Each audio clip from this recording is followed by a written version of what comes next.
This is HotshotGG, top laner for CLG, and this is my Champion's Insight Guide to Shen. Shen is a top bruiser champion that fulfills the tank and initiation role. I pick Shen at almost every opportunity in games. He's a solid choice and strong all around. His extremely high mobility and tankiness make him incredibly hard to kill when split pushing. Shen's team fight is among the best when fed. Once he starts snowballing and getting those items, he can just teleport and dive anything he wants. For reds, I take attack speed. I previously took magic penetration, but with the magic penetration changes to masteries, it's no longer viable to go magic penetration reds. Attack speed scales incredibly well when you have no attack speed bonuses, and it works off feint. I take flat armor yellows. The reason I take flat armor yellows is because you need the extra tankiness in lane to help fight enemy bruisers. For blues, I take flat MR.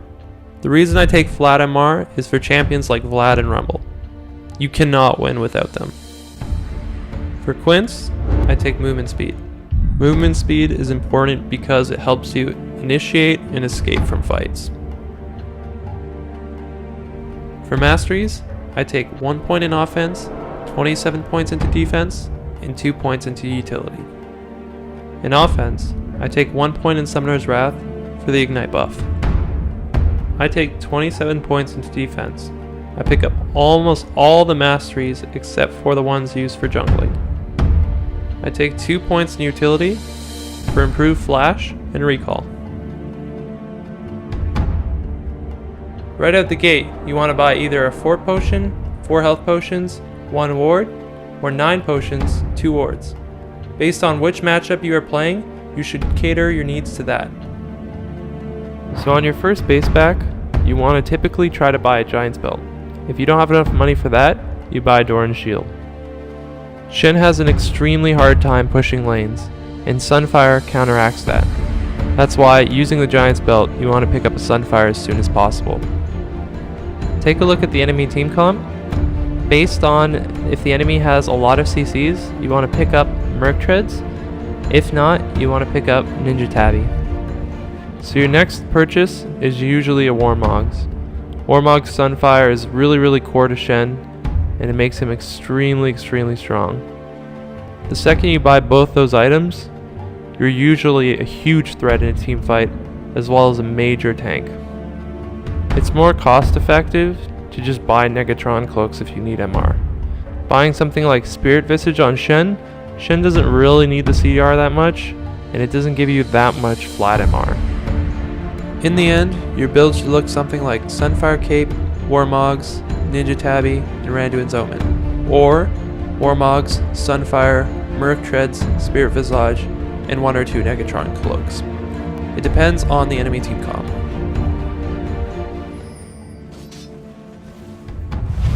Always be farming on Shen. Shen scales incredibly well into the late game, so farming well can seal a victory for your team. Because Shen is so good 1v1, you can constantly split push and apply pressure anywhere on the map. Sometimes you can't win early game, and it's okay to be pushed to your tower. It takes Shen a few levels to get extremely strong. A lot of people make the mistake to use their key strikes and Vorpal Blades on creeps. That's wrong. You want to use it on the enemy champion at all times. If there is no jungle pressure, you will most likely get pushed to your tower and constantly be placed in a bad spot. If you can't teleport to your teammates because you're afraid of losing your tower, then you're effectively countered. Shen's follow-up ganks are insane. Piled on with harassment, he puts out a ton of pressure onto your lane. Shen's greatest strength is his ultimate. Constantly in lane, you should be looking across the map to try to find a target to use your ultimate on. You want to try to look at low HP targets to shield and save. Also, if you have an aggressive teammate trying to make a play, you can ult onto them and try to secure kill that way. The team fight begins with Singe TPing on the tower, so immediately I want to back away and try to avoid all incoming CCs. So I'm kiting back and looking for a taunt opportunity on squishies. Here I taunt Man Cloud, and that eliminates a lot of burst damage. Manclad still breaks the backline, and there's nothing I can do about it. All my squishies are dying immediately, and there's no point to just ult them.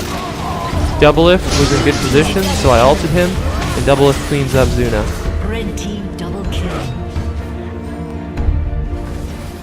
So the team fight begins with me taunting into 3 people. Immediately after I taunt into everyone, I look at Doublelift. He's the main source of damage, and I just want to provide him with an 800 damage shield. So I preemptively shield him because I know they want to kill him.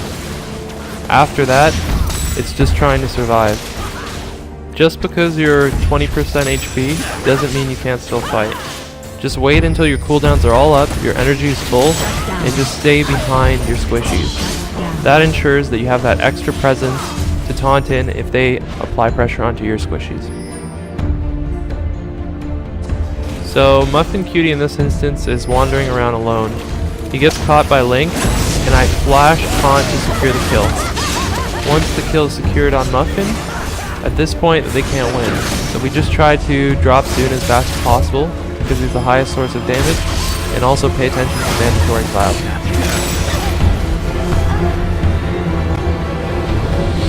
Thanks for watching my guide to Shen. You can find more of my and CLG's content on Azubu TV.